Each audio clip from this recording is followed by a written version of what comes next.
So how is everybody today? Yes, hello. Everybody still alive? Yes, and we're almost at the end of the term. Yes, it's almost there. We shall survive, right? First song that comes to. Today we're going to look at very important aspects of physiology of muscle function. And I'm not sure how long we'll have to get into some smooth muscle function as well. But let's see how well I can cover this. And next week on Monday, you are going to have your exam number 4.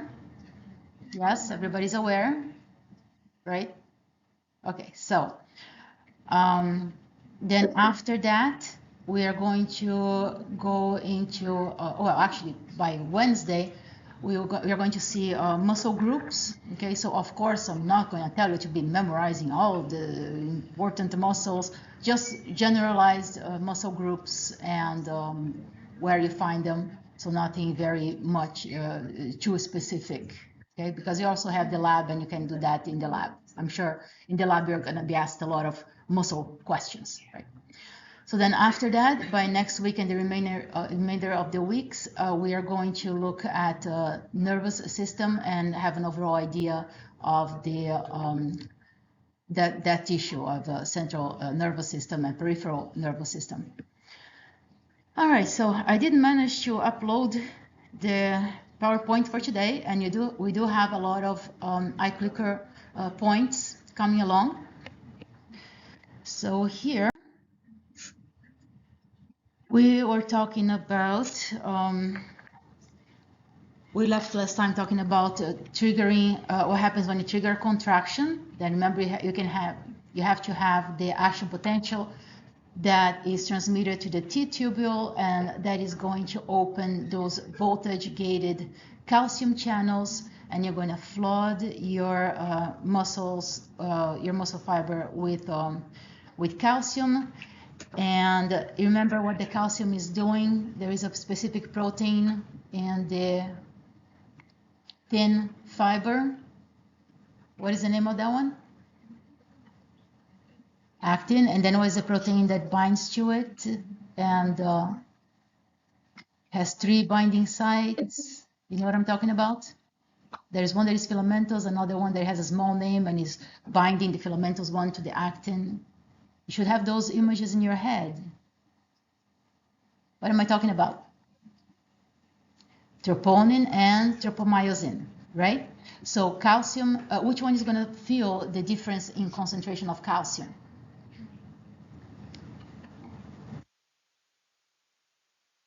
The troponin or tropomyosin? Troponin, are you sure about that? Positive? Yeah. All right, so you have to remember which one is anchoring the filamentous one, right? Tropomyosin is going to be blocking the action of myosin. Does that make sense? Right, so troponin is the one that's going to be feeling the calcium difference, right? And changing conformation and then exposing the myosin binding sites on that actin filament. We all remember that, right? You should be able to tell a story about that, okay?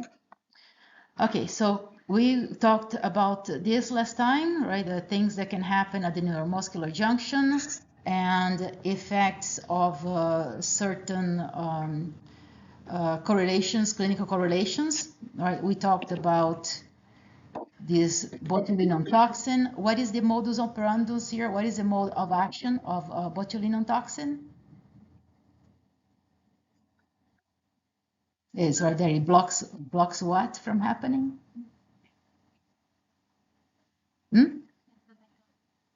Exocytosis. It blocks the dumping of those vesicles with acetylcholine, right, at the synapse. So here, it blocks exocytosis right there, right? So that's botulinum toxin. And then we talk a bit about nicotine that is stimulating the receptors after that synapse, right? So we mentioned that it stimulates muscle contraction. And then we mentioned a bit about drugs that block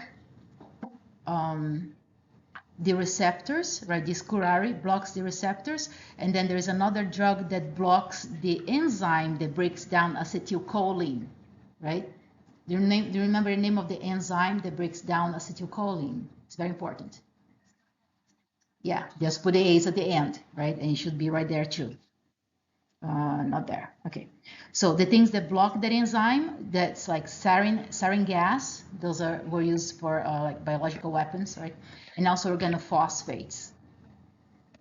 And that causes spasmic paralysis. And now we are going to understand a little bit more about this impulse that triggers muscle contraction. And what does it mean when you say spasmic or tetanus or not totally tetanus type of contraction? Okay, so this is the whole idea for, oh, come on. The acetylcholine receptors at the membrane, at the muscle fiber, they do not work very well or they are damaged. So in case of myasthenia gravis, you cannot really get a good muscle contraction because the signal is not going to go through. Okay, so this is produces a type of flaccid paralysis. And then we compare this to the state of rigor mortis. This is a few, I would say about 10 hours or so after an animal or a person dies, that this body gets into this very rigid state of total contraction, right? So that happens because as you have the leakage of calcium, right, from the sarcoplasmic reticulum. Remember those T tubules, sarcoplasmic reticulum. So that is going to cause muscle contraction, right? And in order to relieve the muscle contraction, you have to sequester the calcium. First, you have to sequester the calcium back to the sarcoplasmic reticulum, but you also have to metabolize the ATP, right? Because you have that power stroke from the myosin. Well, I hope that this kind of very quick review is lighting up some memory cells in your brain, right? So you have the power stroke, and then you have all those actin and myosin junctions, and you slide the filaments against each other, and you produce the power stroke. But if you don't have any more ATP available because the person is dead, then you cannot really release the myosin from the interaction with the actin. So that's what produces that rigor mortis state, right? So everybody's clear with that? Like 5 seconds quick review thing? Okay. So now we go into this question.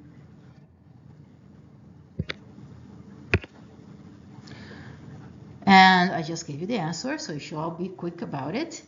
Corpses usually exhibit rigor mortis because, what is the correct answer here?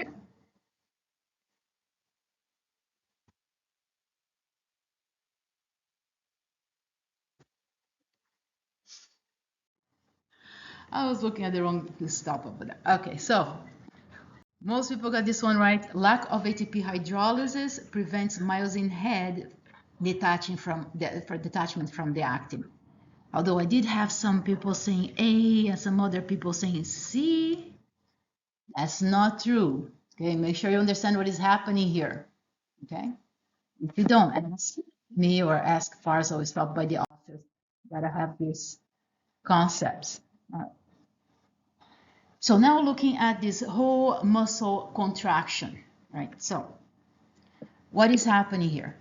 You have to think about the force, the stimulus, and the duration of that contraction, and what is happening with these fibers that are interacting with each other. Okay. So the first idea that you have to have here is this idea of motor unit. Okay. So a motor unit, what is this? What is the definition of this? Is this nerve and muscle connection that makes up a functional unit.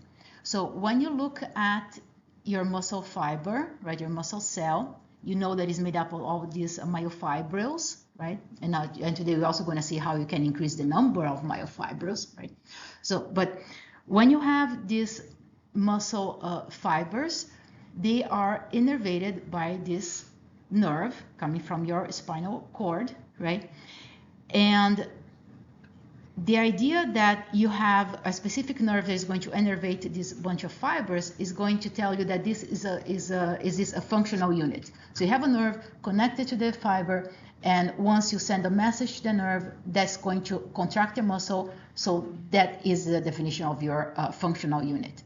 Now you can imagine that if you would have more than one nerve, more than one axon connected to the same fiber, it gets a bit confusing because you can send a signal of go, another signal of stop. That creates confusion in that muscle fiber. And I don't agree 100% with the book explanation saying that you can have more than one axon that goes to that fiber, because in my head it makes sense that you have one axon activating one fiber, and that really is the definition of this motor unit. Okay. So the idea that of the functioning of this motor unit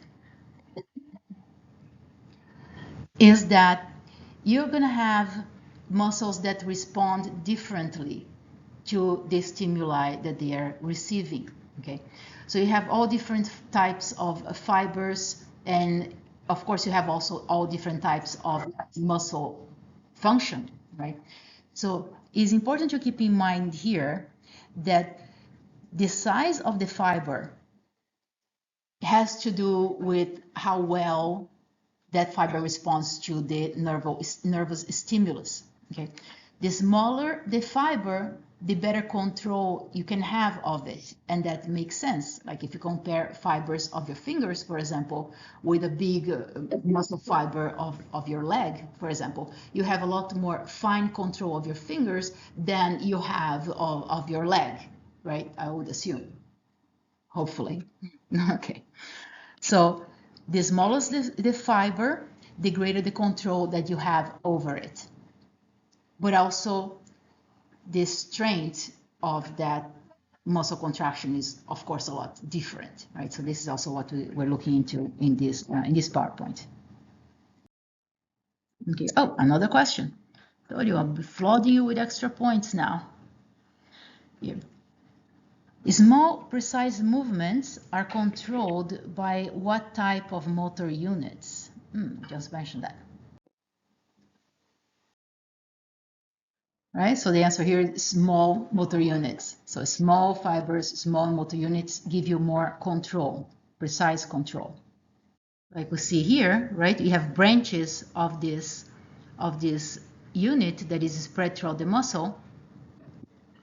So here we see that this unit can spread throughout the muscle, so you don't have like a bunch of fibers that get contracted in one spot, and then the rest of the other muscle is going to be neglected. Now, if you think about it, what would happen in case you would send a signal and only one part of the muscle would contract and not distributed around the muscle? You can imagine just the muscle itself. If you contract only one side, you would tend to cause this muscle to curve because the other side wouldn't be contracting. So if you contract only one side, then this muscle is not going to uniformly contract. It's going to be like contracting from one side only, like a bow and arrow, right? If you pull only the string and not the rest of the bow, the whole bow kind of bends. You know what I mean? That kind of image that is being pictured here. So in order for have this muscle contracting uniformly throughout the muscle, so these units have to be spread throughout the muscle. Is that notion clear? Is that idea clear of how the muscle is contracting? Hopefully. Okay. So now looking at muscle contractions on a graph, right? So this simplest form of muscle contraction is called a twitch, right? And that doesn't really happen in a regular muscle, but it can happen in a lab setting. I'm sure that you have seen muscle twitching in the lab sessions? Yes? Good? Okay. Oh, it's funny because the first time I did this kind of experiment, we were actually using the muscle of a leg of a roach, and we had to dissect the leg of the roach. Anybody did this experiment?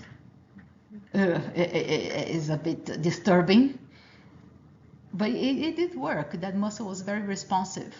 The leg of the roach would just go like, anyway, so this is a kind of experiment to do in the lab, right? So what you do here, you are going to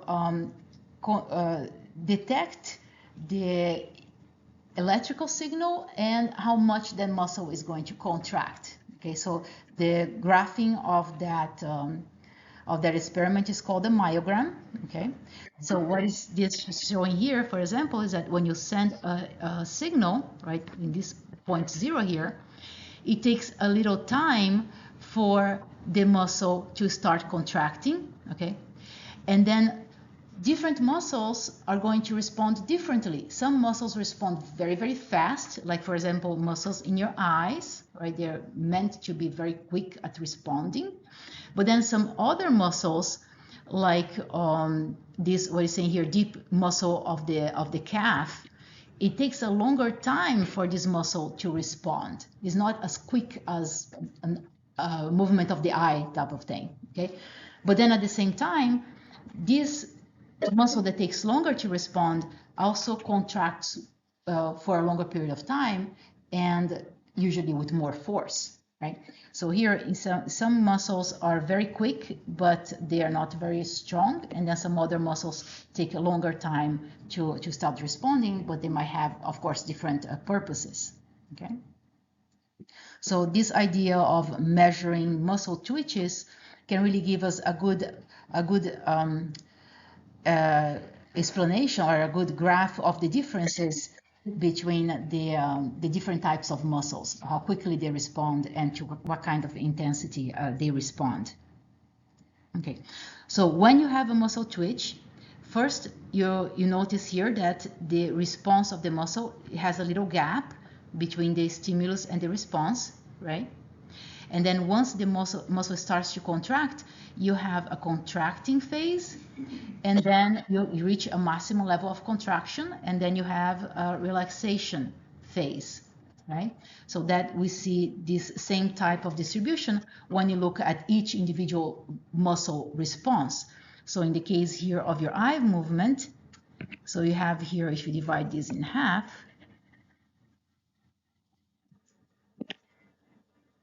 so the first, well, that doesn't look like a very straight line, but the first supposedly straight line of this thing is your contraction phase, and then you have your relaxation phase. Same thing here with the calf muscle, contraction phase, relaxation phase. All right. So looking at the different parts of this muscle twitch, right, is divided into 3 parts. So the first period that you have here is this latent period between the stimulus and the starting of the response. So that's the time that nothing happens. Okay, the muscle is thinking of responding, but it didn't really reach that the mechanism of reaching the T-tubule and letting the calcium out from the sarcoplasmic reticulum, and then moving the tropomyosin, right? Getting the troponin reacting, moving to myosin. So all these things are happening, and nothing really happened to the muscle. So that is your latent period. Then you have your period of contraction. Okay, when something's actually happening here. So this is where you're going to form those cross bridges. What are the cross bridges?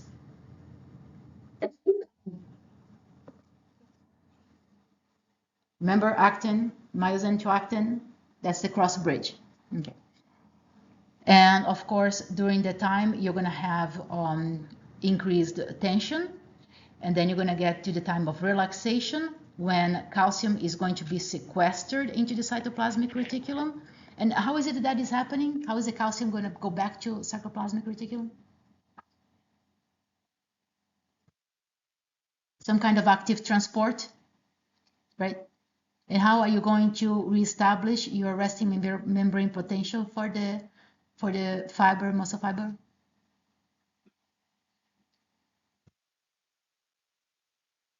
Resting membrane potential, one thing should be coming to your mind. Okay, everybody at once. 3, 2, 1. What is it? Sorry. Potassium gets pushed out. Is it really being pushed out? All right, let's get your ions straight. But you're on the right track. I like that. All right. What is going to reestablish your membrane potential?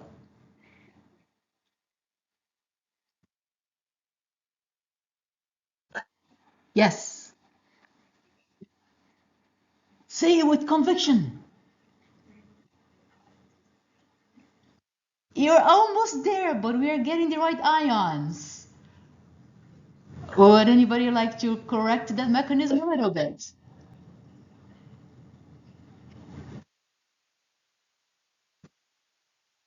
Uh,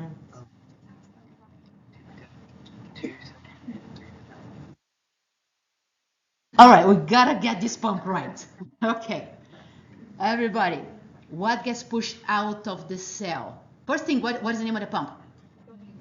Sodium potassium pump. Okay, we got 50% of that right. Okay, sodium potassium pump.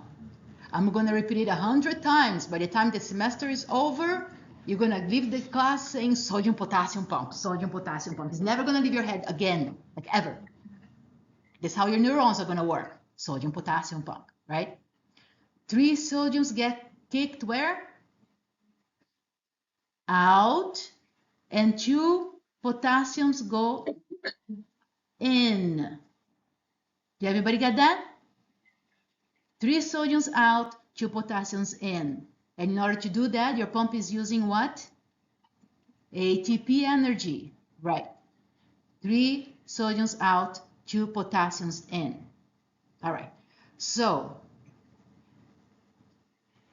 that is going to reestablish your membrane potential. But then when you look at the T tubules as a sarcoplasmic reticulum, you also have calcium pumps. They are going to sequester the calcium back into the cytoplasmic reticulum for the next set of stimuli. And the stimuli are going to come from the nerve, right? This is voluntary muscle function. Okay. So here, period of relaxation, you have all these membrane potentials and ions going back to where they were before stimulation. Okay. So let me see here. And then, of course, the difference in the twitches for different muscle types really depend on what the muscle function is, right? What is the muscle used for? For example, if you have, like we mentioned, a muscle that works in the eye, right? That has to be really, really fast. If you have another type of muscle that is working in the guts, for example, that is a slower muscle. So you can see here that is going to take longer for this muscle to contract. And then if you even look at other type of muscles, for example, here, muscles that are related to the leg, right? It's even going to take a longer time to start contracting and then to start relaxing.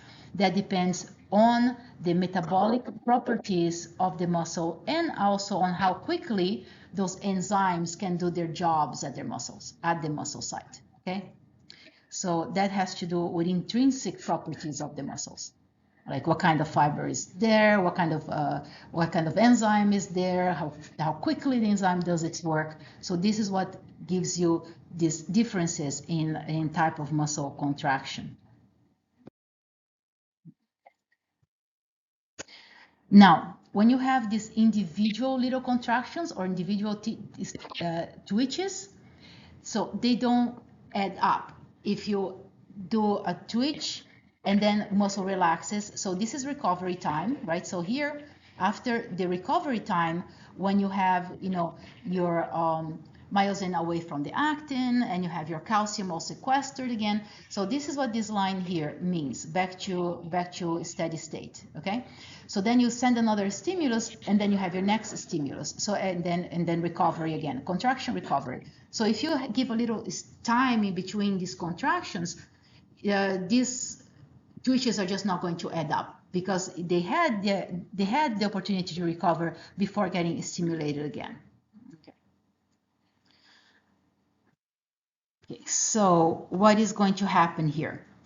The amount of times that you're going to have this twitch happening, it really have to do with how often you activate that muscle, right? So this is temporal activation, and it also has to do with how strongly you're activating a muscle, because you have, even like with your large muscles, you can activate it very weakly, right? Like leg muscle, for example, you can activate it just to like swing your leg a little bit, or you can really activate it and like kick a soccer ball or something like that. So you have different levels of stimulation that can reach the muscle. The more the stimulus, then the more of the unit fibers that you're going to activate, and then the stronger the contraction is going to be. But again, this it can happen in several forms. Like when you allow the muscle to recover from the initial stage, then these stimuli do not add up. But then, on the other hand, if you keep on stimulating the muscle continuously before it has the time to recover, now those stimuli are going to end up, and you're going to increase the number of fibers that are activated at that time, which means that you are going to increase the force that muscle, or the contraction that muscle is going through. Okay. So the difference between this additive stimulation and the non-additive stimulation, it really has to do with whether the muscle had the time to relax or not. Okay, if you did not give enough time for the muscle to relax, then you are definitely going to increase the response of the muscle, and that is termed temporal summation. So you're just adding up the stimulus in a way that you're increasing the muscle action. Now, how much of this can you do? Well, it doesn't go on forever, right? Because you only have a certain amount of muscle fibers in your muscles, and the muscles have a certain limit of how much they can contract and for how long as well. So I stole a few of these slides from a lecture that I really like. So it had a bit more of explanation that I think is helpful when you're studying for, and trying to understand what these things really mean. Okay. So here you see the stimulus that are showing with the green arrows. And then you see that if you keep on stimulating that muscle before it recovers, then you can get more and more tension in that whole muscle, okay, because you're going to be activating more and more fibers with each subsequent stimulus. Okay. Now the explanation here is like, how does that happen? Well, every time that you are stimulating the muscle, you are dumping calcium into your cytoplasm, right? So if you already had calcium there and you have muscles that are contracting and you dump more calcium, if you had some myofibrils that did not have the chance to contract at that time, then they're going to contract now with more calcium being available. Okay, so you have this additive effect based on the presence of more calcium being dumped into the cytoplasm. Now, of course, that you can imagine that this is not going to be going on forever, because you only have a certain amount of calcium that is stored over there, and you only have a certain amount of fibers that can contract at one time.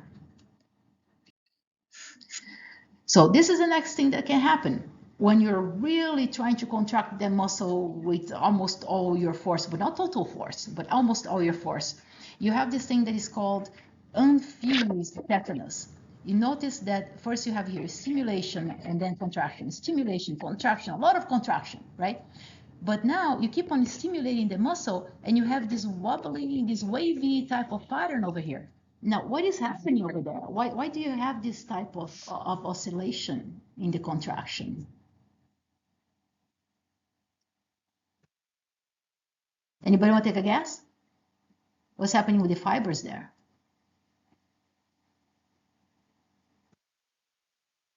Well, look at this whole muscle as a whole, right?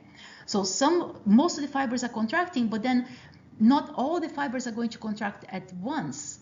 So you have some fibers that are going to be relaxing a little bit so you don't get fatigue, and other fibers are going to be contracting. But then this muscle as a whole already reached the maximum tension that it can reach. So you're not really going to have more tension generated, but you're going to have this alternating pattern of which fiber is getting contracted at that time to keep that maximum tension for the muscle. Okay. So this event of summation is called infused tetanus. Now, when you compare it to very rare cases in which you have your whole muscle contracting all of its fibers at once, then you have this idea of no fiber interchanging their job at a time, and this is called fused tetanus. Like it's very, very continuous, very, very strong type of muscle contraction. But that's not what usually happens. Okay. And you can imagine this can cause fatigue very, very quickly, and fatigue is painful, right? Anybody goes to the gym and try to lift weights? Yeah, it's painful. I don't like lifting weights. I prefer ice skating. But it's necessary, like as we're going to see, because after a certain age, which I'm sure nobody's worried about it in this class yet, which means after 30 plus like years old, then your muscles, if you don't use them, you start losing them, right? And the type of exercise that is related to like muscle, like weightlifting, is really, really important to keep the muscle mass or increase muscle mass after certain age, or especially. Okay. So here, this is a very nice picture showing that what is happening when you reach, not only when you reach a certain threshold to activate the muscle contraction, but when you reach maximum activation as well.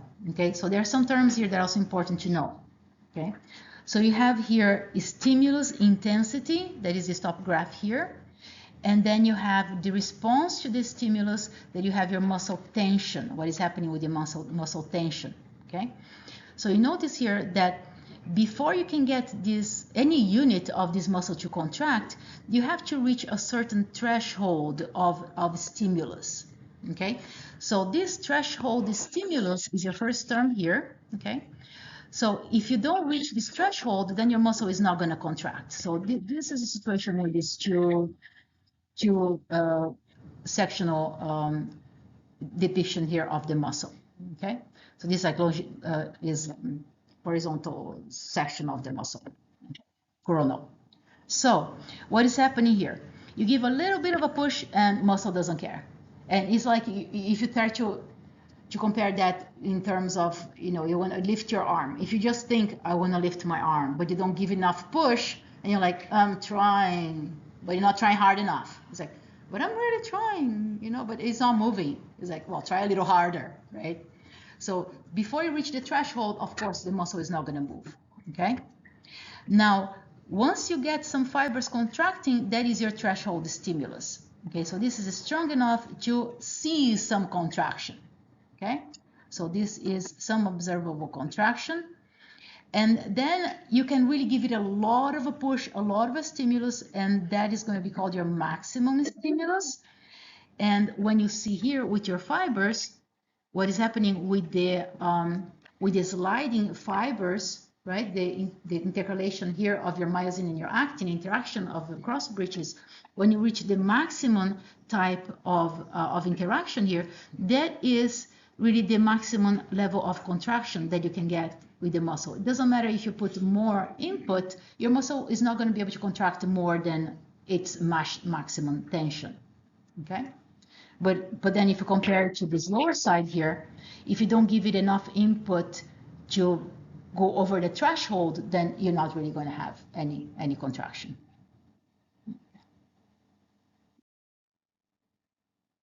Okay. So here is continuing on that idea that you have to have certain threshold to activate those muscles, and that really also depends on the size of the muscle. Okay, so tiny muscles are going to be activated a lot easier than your large muscles. Okay,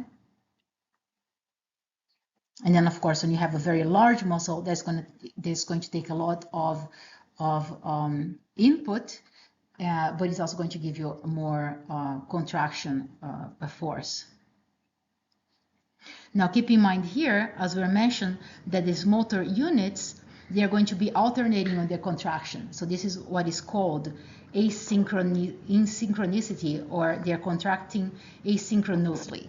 Right there, like some fibers are contracted, some myofibrils are contracting and not others. So they keep on exchanging this work, so the muscle can overall be contracted and maintained at a certain level, depending on the stimulus. Okay. Oh, another question. This one makes sense. A muscle contraction increases in strength up to a point because of. So it is the recruitment of these fibers that are happening with the response to the increased stimulus. Okay, so here on muscle tone, what is the muscle tone, right? So there are some muscles that they are constantly being stimulated, and really those have to do with muscles, for example, that maintain you sitting up or standing up, right? So those are constantly and constant contraction, but then at the same time, you do not have to be thinking about it.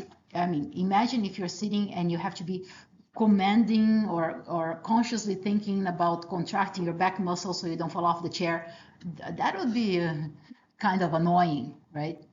So in this case, you have these reflexes that are originating in the spinal cord, okay, reflexes that are automatic, but is still under voluntary control. So it's not that they're totally automatic, it's still under voluntary control, okay? So, but what happens is that those reflexes are going to be activating motor units alternatively. So this muscle that is under muscle tone is going to have this relaxation and contraction of fibers that are in the same overall muscle, but it's going to allow this continuous sustenance of the muscle position. Does that make sense? I think it's a lot easier just to think that you don't fall off the chair if you don't think about your back muscles.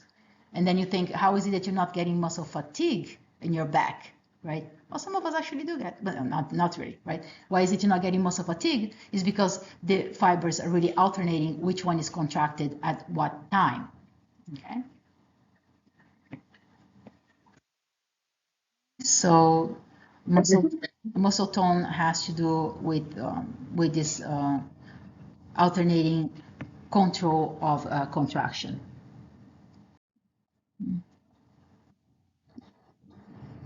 So when you look here again at your whole muscle contraction, now you really have to think about muscle tension, how much work the muscle is capable of doing. But then you also have to keep in mind there are several ways that the muscle can work. So you have these two modes of contraction here that can be either isometric or isotonic. Now it's very important to differentiate them because those are terms that are, important for anatomy and physiology class, right? So when you talk about isometric contraction, this is an easy one to remember because metric has to do with measurement, right? Metric system. And iso is the same. So when you look at this word and it's telling you the same metric system or the same measuring, it means that you're contracting this muscle, but it's not changing length. It's not really moving, right? It's not contracting, no shortening. Contracting, but not shortening. So isometric means contraction without shortening of the muscle. And then when you see the other example here is isotonic, that means you maintain the strength of the contraction, but then the muscle also shortens. Okay, so remember, isometric versus isotonic. So here we're going to see a couple of examples. When you have, for example, this isotonic contraction, that means the muscle is going to move, okay? And there are several ways in which you can really make the muscle move. Keep in mind when you're contracting a muscle, as we're going to see like on Wednesday, when you're contracting a muscle, the fibers that are responsible for the contraction, they can only shorten that muscle, right? When you contract, it means you shorten the muscle. So for you to extend that muscle back to original place, or even a bit overextended, you cannot really tell the muscle just extend it, right? You have to have another muscle or an opposing muscle to do the job of stretching that muscle, that first one. So you have agonists and antagonists of this muscle, because it has to be really like you're contracting this muscle for the arm to go up, but then if you want the arm to go down, you cannot just tell your biceps like make the arm go down. No, you have to contract the other side muscle so this muscle can exert the other type of movement, right? So when you see here in type of contractions, for example, that you say, isotonic means movement, right? Or contraction. So you say here concentric contraction. So what this means is when you're picking up something that is heavy, for example. So at first you have isometric contraction until you reach the same amount of tension that is the weight of something that you're trying to lift up, like for example, dumbbell, right? If it is like, I don't know, 10 pounds dumbbell, you're going to be contracting the muscle and contracting the muscle, and until you reach the same amount of tension as the weight of the muscle, then the bell is not going to move. But you feel the muscle contracting, right? It's just not shortening, but you feel it contracting.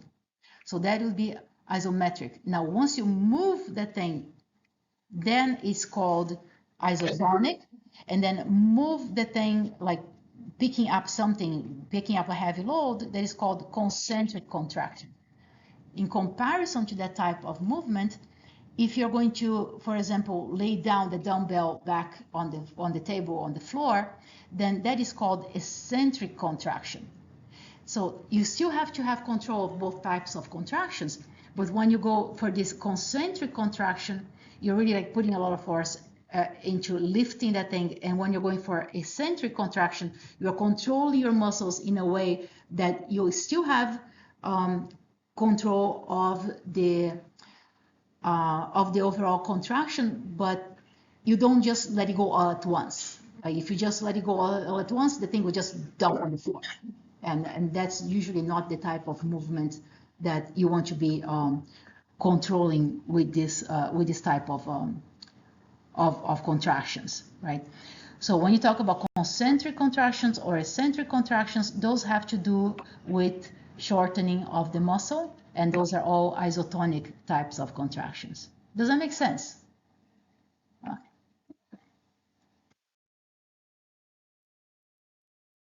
So here in comparison to your isometric, that means the muscle does not change size, right? You see here that, for example, when you are just holding on to a very heavy weight, for example, the muscle is having a lot of tension, right? But at the same time, is not really contracting. Is maintaining the tension, but is not really increasing or decreasing the length of that muscle. Okay. So mechanistically, what is happening with isometric contractions is that you have those cross bridges forming. Remember, myosin actin, right? So cross bridges are forming, but then these actin filaments are not really sliding over the myosin. They're just forming those cross bridges, but the muscle is not really going anywhere. So you say that these myosin heads are spinning their wheels to keep on binding to actin, but at the same time, it's not really sliding that actin. Okay. So what would you have to do in order to really make those sliding filaments to slide against each other?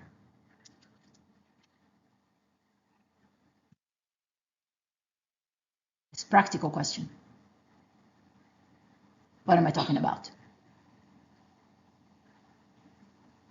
You have either to increase the stimulus or you have to gain more muscle mass, right? The more muscle mass you have, more myofibers you have, the easier it's going to be for this muscle to gain more tension power and more of these sliding filaments that can be available. Okay. Oh, another question. See this one. Isometric contraction. Remember, isometric, the muscle is not changing size. She's not contracting, is not decreasing in size, right? So this come into play when an individual is, what?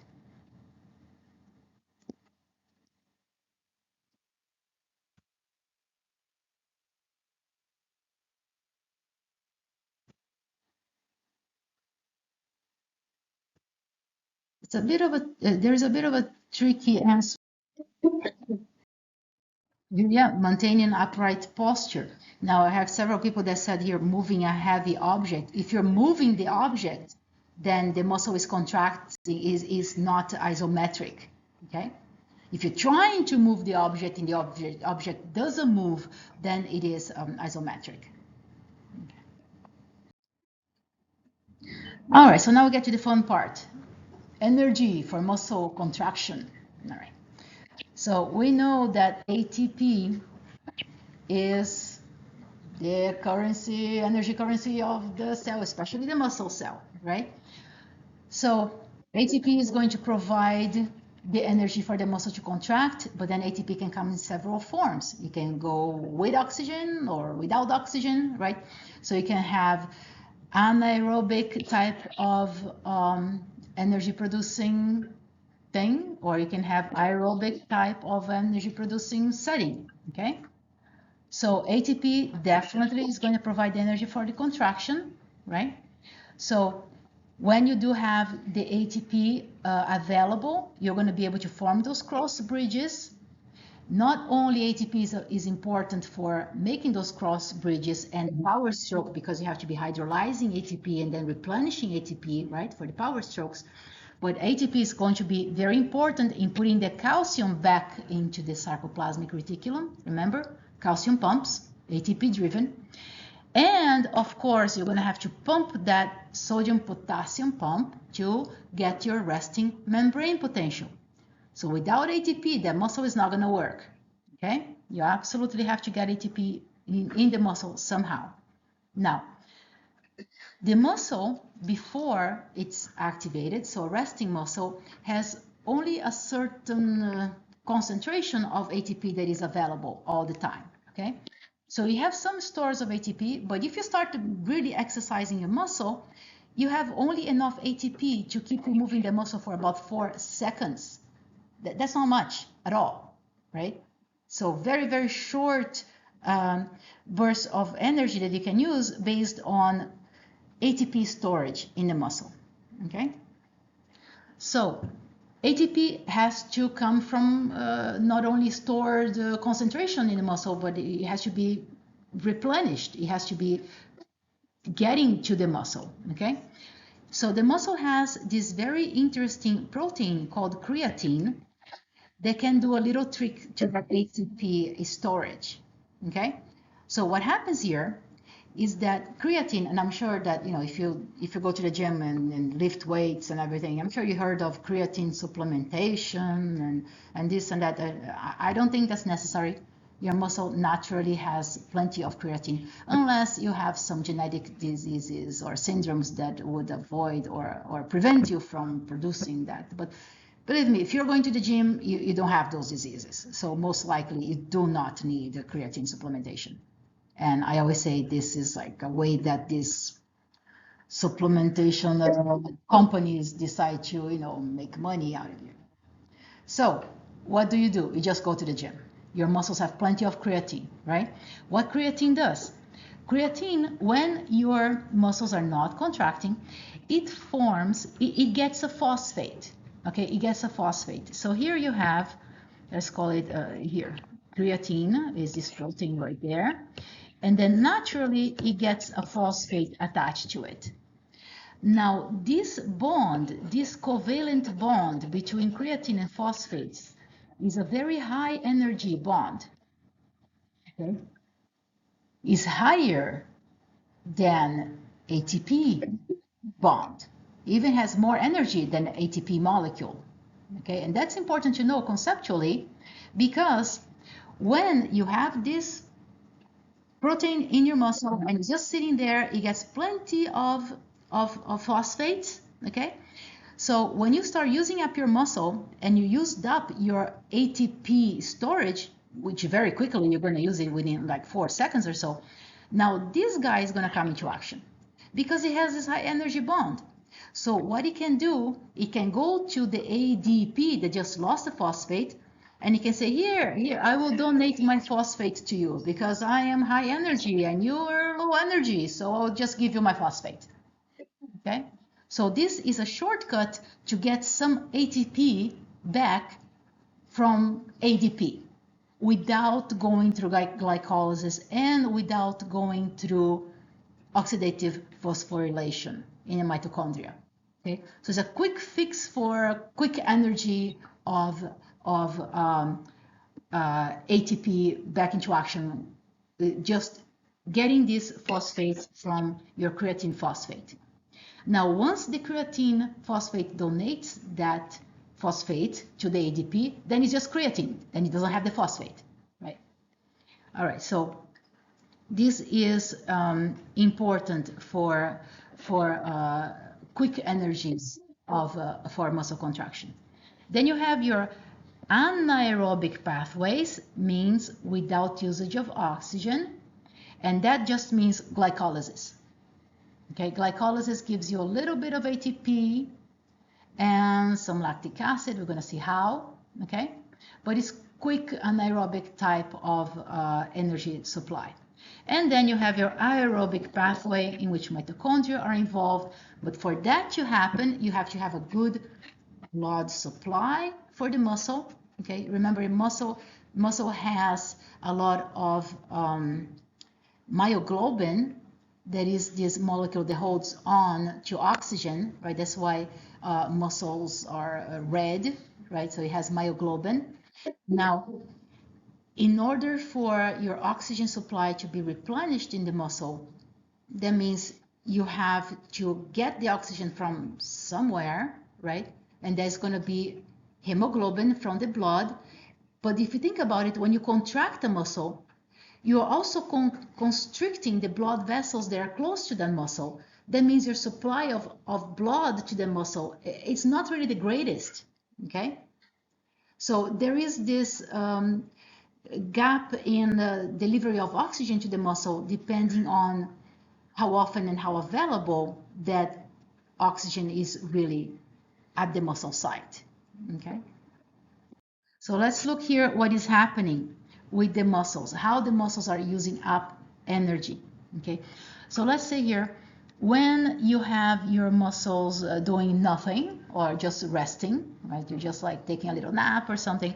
So when you have your resting muscle, you don't really have to worry about, creatine phosphate, or you don't have to worry about anaerobic or aerobic respiration. The muscle is not really using a lot of energy. Now, what happens is that the resting muscle really likes to be metabolizing fatty acids that are coming to the muscle from the circulation. What does that mean? Fatty acid that gets broken down into smaller pieces, like, I don't know, ketone bodies or something.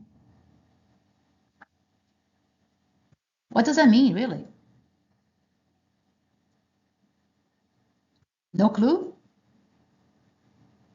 The more muscle you have, the more fat you're going to burn, even when you're not contracting those muscles. Isn't that cool? Yeah, like bodybuilders really like to use that, right? Right.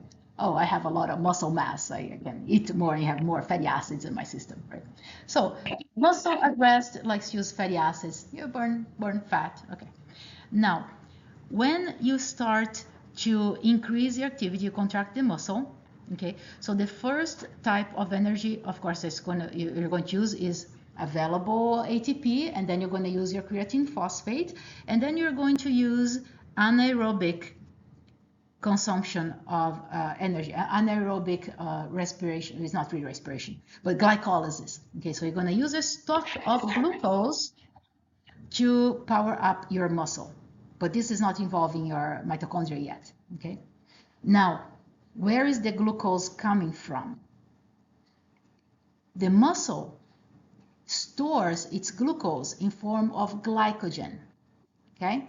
So there are two organs in the system, in your system, that stores glycogen. I told you muscle is one. Which one is the other one?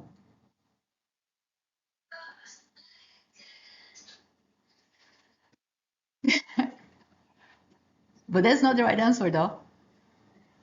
Which one is the other organ that stores glycogen? Starts with L.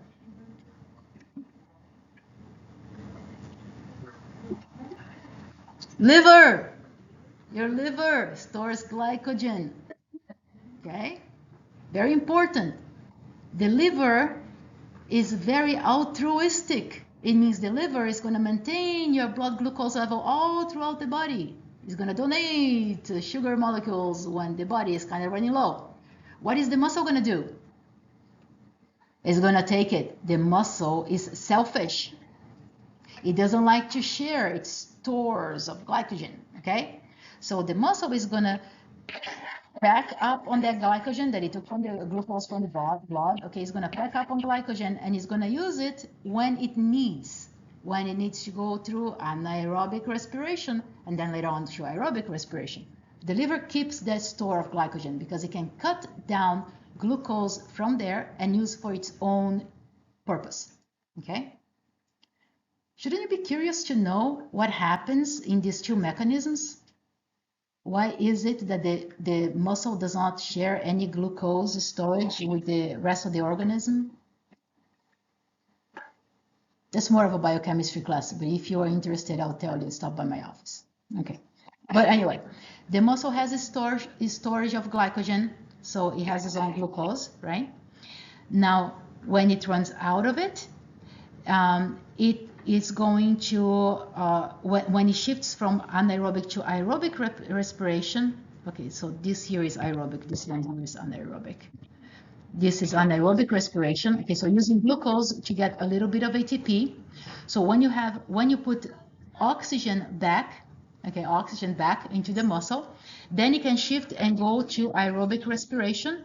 Now look at the amount of energy that you're gonna get from either of these settings. When you have anaerobic respiration, you get only 2 ATPs from breaking down your glucose and 2 pyruvic acids, okay? Now, pyruvic acid is going to be converted to lactic acid. I'm sure everybody heard of lactic acid, right? Yeah, when you get cramps, yeah, that lactic acid has a bit to do with that, okay? Because it lowers the pH. It's an acid. It's going to lower the pH inside of your muscle, okay? So when you have glycolysis happening, you have a little bit of ATP and some lactic acid, okay? Now, when you have oxidative phosphorylation or aerobic respiration happening, look at this, you get 34 molecules of ATP for each molecule of glucose that you are consuming. Okay, so that gives you a lot more energy than anaerobic or just plain storage of ATP that you can have.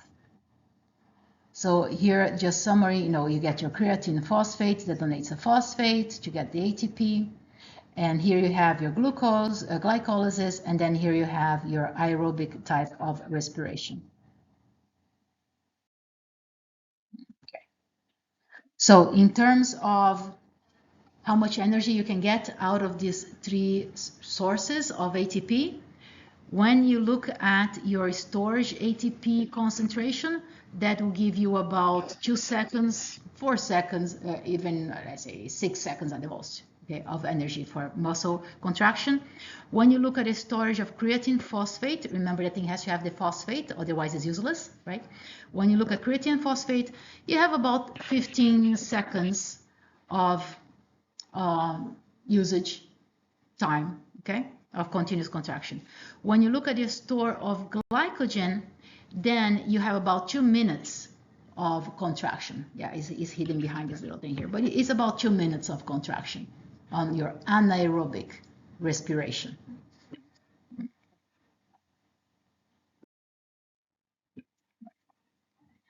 So here, looking at again, overall, what is happening when you have your muscle contraction and different types of muscle patterns of aerobic and anaerobic respiration. Okay, in this case here, when you are using only anaerobic respiration, that means you don't have oxygen available. So this is saying oxygen insufficiency. Okay, so what happens is that mitochondria cannot really work if you don't have oxygen available, because oxygen is going to be your ultimate electron dumping site. Okay, it's going to be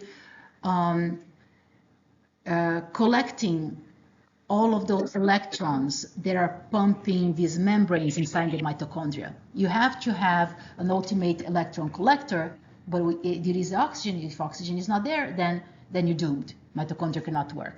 Okay, everything gets backed up here. So what's going to happen here after glycolysis, when you get pyruvate, this pyruvate is going to be converted to lactate. We're going to see how and why in a minute. Okay. So now let's say that you have this other situation in which you have a lot of oxygen available. So now pyruvate can go into the mitochondria and can go through the citric acid cycle and activate here your electron transport chain, because now you have oxygen to pick up at the end of the chain. Okay. Now, this has to do also with conditioning of muscle function. Okay, so what happens here is that if your muscles are not really used to a lot of contraction, you end up just staying at this stage of anaerobic energy usage. Now, when you have plenty of muscle contraction and muscle conditioning, then you can really use your aerobic type of energy source for movements that are, I would say, rhythmic and not too intensive, like, for example, marathon running. That's a type of aerobic usage of energy. Hopefully it's going to get clearer in a bit. Okay. So again, here, really, you have to understand what is happening at the molecular level with the sources of energy. Okay. So I mentioned here, when you have creatine phosphate, right? So this was your storage of creatine phosphate energy. Okay. Then you can directly have your ATP back from ADP just by transferring that phosphate group. Direct phosphorylation. Okay. How many people took biochemistry here? One person. Okay. What? Two people? That's it? Two people? Really? Okay. Better than none. Okay. Now, what happens? Well, you took some other kind of biology classes that you saw about. You study about respiration, right? Aerobic respiration, electron transport chain. Yes. Rings a bell? Oh, good. Okay. Sorry. So here you know what is happening by transferring here of your ATP by direct phosphorylation. Okay. So now here looking at the molecular level, what is happening with anaerobic phosphorylation, as I mentioned before. So you have glycolysis, breaking down glucose, that is happening in this cytosol, right? Without oxygen, no oxygen present. So that is going to produce your pyruvate, same thing as pyruvic acid, and only two molecules of ATP, okay? And pyruvate is going to be converted to lactic acid. Okay. So here, let's see what is important to know here. All right, so here is your aerobic respiration. That's going to produce a ton of ATP, like 95% of ATP that is produced, okay, when either you are at rest or at light to moderate exercise, okay? Now, this is going to take a bit longer to produce. It's slower than anaerobic respiration, but it's going to give you a lot more ATP, okay? In average 32 to 34, if you take in consideration the two ATPs that are produced in glycolysis state, okay? Now, once you have this pyruvic acid in the presence of oxygen, then this pyruvic acid can be used inside of the mitochondria. Okay? So your ultimate electron acceptor is oxygen, and that is going to produce, carbon dioxide and water out of those reactions. Okay. Now, let's see what is happening here inside of that aerobic respiration mechanism, right? So once you break down glucose into two pyruvates, now the pyruvate as well as NADH, right? NADH. NADH is a reduced form of this electron carrier, right? So these both can go inside the mitochondria and work in this electron transport chain to increase the proton gradient, right? Increase the proton gradient inside of the mitochondria. That proton gradient is what's going to fuel the production of ATP via that ATP synthetase, right? So here you get your ATP production inside of the mitochondria. Okay, now, when you look at this electron transport chain, your ultimate electron acceptor is oxygen, right? And then you're going to form water. Now, if oxygen is not there, then this thing here gets blocked. It gets totally backed up, and you end up without the ability of you to use these electron carriers, right? So without oxygen, that means you're stuck to anaerobic respiration. Now, if you don't have your electron acceptors inside the mitochondria, then something outside the cytoplasm has to accept the electrons that are available after glycolysis is done. Let's see if this will make sense here. Okay, and after this, we're going to stop in this. Okay, so look what is happening here.